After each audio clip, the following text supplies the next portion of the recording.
आज की हमारी कहानी है चालबाज लड़कियां। अभी तक आपने हमारे चैनल को सब्सक्राइब नहीं किया है तो इसे आज ही सब्सक्राइब कर लें और बेल नोटिफिकेशन बेल ऑन कर लें ताकि आप ऐसे ही वीडियो देखते रहें।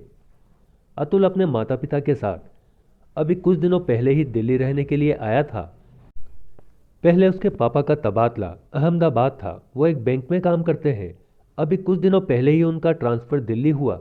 अतुल के पिता श्रीवास्तव जी एक साफ सुथरे और सुलझे हुए इंसान थे और उनकी पत्नी रीमा भी एक अच्छे घर की लड़की थी। उन्हें सिर्फ एक ही बेटा था। आज सुबह ही जब अतुल के पिता श्रीवास्तव जी बैंक जाने के लिए निकले तो उन्होंने देखा कि रास्ते में दो लड़कियां बेहोशी की हालत में गिरी हुई हैं। तो उन्होंने रुककर देखा कि क्या हो गया। जैसे ही श्रीवास्तव जी उन दोनों लड़कियों के पास में गए, वो चीखने चिल्लाने लगी, बचाओ बचाओ कहने लगी। श्रीवास्तव जी एकदम से घबरा गए कि ये क्या हो गया। अभी तो ये दोनों लड़कियां बेहोश पड़ी थी और एकदम से मुझे देखकर चिल्लाने क्यों लगी है। श्रीवास्तव जी कुछ समझ पाते इससे पहले ही वहां लोगों की भीड़ जमा हो गई और सभी उन लड़कियों से पूछने लगे कि तुम क्यों चिल्ला रही हो। तो लड़कियां बोली, यह आदमी हमारे साथ बदतमीजी करने की कोशिश कर रहा है। लोगों ने श्रीवास्तव जी की एक न सुनी। उन्होंने लोगों को लाख समझाया, मेरा इन दोनों लड़कियों से कोई लेना देना नहीं है। मैं एक शरीफ घर का इंसान हूं और मैं तो अपनी नौकरी के लिए बैंक जा रहा था। वो तो रास्ते में दोनों लड़कियों को गिरे हुए देखा तो एक इंसानियत के नाते इनकी मदद करने के लिए रुक गया। मुझे क्या पता था ये दोनों लड़कियां ऐसी निकलेंगी। लेकिन लोग उनकी बातों को अनसुना करते हुए उनकी पिटाई करने लगे। काफ़ी देर तक लोगों ने श्रीवास्तव जी की अच्छे से पिटाई की।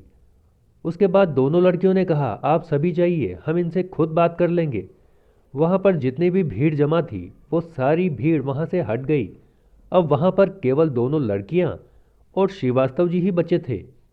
लड़कियां श्रीवास्तव जी से कहने लगी, चुपचाप तुम्हारे पास जो भी चीज़ें हैं, मोबाइल, अंगूठी, चेन, वो सब हमें दे दो, वरना हम तुम्हारी पुलिस में कंप्लेंट कर देंगे और तुम्हें छेड़खानी के केस में फंसा देंगे। श्रीवास्तव जी ने उन लड़कियों से कहा, कुछ तो शर्म करो, मैं तुम्हारे बाप की उम्र का हूँ और तुम मुझे फंसाने की कोशिश कर रही हो। इंसानियत का तो जमाना ही नहीं रहा। लड़कियां श्रीवास्तव जी से कहने लगी, चुपचाप हमारी बात मान ले, वरना तेरे लिए अच्छा नहीं होगा। श्रीवास्तव जी ने उनसे बात करने की जगह उनकी बात मानना ही मुनासिब समझा, क्योंकि वो अच्छे से जानते थे कि वो लड़कियां आवारा किस्म की है। लेकिन वो एक सभ्य घर के हैं और उनका एक परिवार भी है। इनके चक्कर में अगर उनकी नौकरी चली गई तो उनके परिवार का पालन पोषण वो कैसे करेंगे। इसीलिए उन्होंने अपने पास रखे चेन, अंगूठी, पैसे सब उनको दे दिए और उनसे कहा, मैंने तुम्हारी बात मान ली है, अब तो मुझे जाने दो। लड़कियों ने कहा, ठीक है। श्रीवास्तव जी बैंक जाने की जगह घर वापस आ गए। उनकी स्थिति को देखकर उनकी पत्नी रीमा घबरा गई। आप तो बैंक जाने के लिए निकले थे ना, ये आपने क्या हालत बना रखी है। श्रीवास्तव जी ने सारी घटना अपनी पत्नी सीमा को बताई। सीमा भी यह सुनकर बड़ी ही गुस्से में बोली, कैसा जमाना आ गया है, अब तो लोगों की मदद करना भी पाप है। सीमा ने कहा, लेकिन आपने जो किया वो ठीक किया, क्योंकि अगर आप उन लड़कियों के मुंह लगते तो पता नहीं वो आपके साथ क्या करती और आपको कहाँ फंसा देती। लेकिन आगे से आप इस बात का विशेष तौर पर ध्यान रखना। श्रीवास्तव जी ने कहा, सीमा, तुम्हारे कहने की जरूरत नहीं है। मुझे पता चल गया है कि आज के समय में किसी की मदद करना भी किसी गुनाह से कम नहीं है। इसी वजह से लोग परेशानी में पड़े लोगों की मदद नहीं करते और वहां से चुपचाप निकल जाते हैं, क्योंकि कुछ नीच लोगों की वजह से जिन लोगों को वास्तव में मदद की आवश्यकता होती है, लोग उनकी भी मदद नहीं करते। लेकिन ये बात लोगों को कौन समझाए। दोस्तों, इस कहानी से हमें ये सीख मिलती है, कभी भी रोड पर आप किसी की मदद करने से पहले 100 बार सोचें, क्योंकि आजकल लोगों ने धंधा बना लिया है।